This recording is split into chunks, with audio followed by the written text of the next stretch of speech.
ಭಗವಂತನ ಸೇವೆಗೆ ಆಗಲಿ ಅಥವಾ ಪೂಜೆಗೆ ಆಗಲಿ ನಾವು ಇವತ್ತು ಆಗೋದಿಲ್ಲ, ಸ್ವಲ್ಪ ಕೆಲಸ ಇದೆ, ನಾಳೆ ಮಾಡೋಣ ಅಂತ ಅನ್ನಬಾರ್ದು.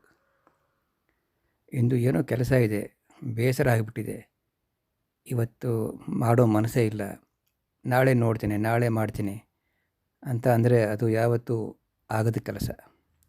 ಏಕೆಂದರೆ ಇಂದು ಇರುವ ಇವತ್ತು ನಾಳೆ ಇರುತ್ತೆ ಅನ್ನುವಂತಹ ಏನು ವಿಶ್ವಾಸ?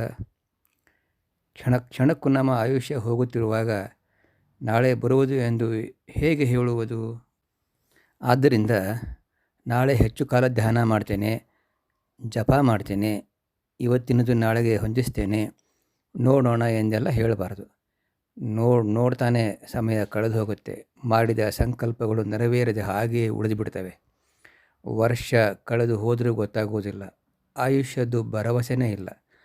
ಆದ್ದರಿಂದ ಯಾವುದೇ ಕಾರಣಕ್ಕೂ ಭಗವಂತನಿಗಾಗಿ ಹುಡುಕಾಟವನ್ನು ಮುಂದೆ ಹಾಕಬಾರದು. ಅಂದರೆ ಮಾತ್ರ ಸಾಧನೆ ಆಗುತ್ತದೆ. ಜಾನಕಿ ಜೀವನ ಸ್ಮರಣ. ಜಯ ಜಯ ರಾಮ್.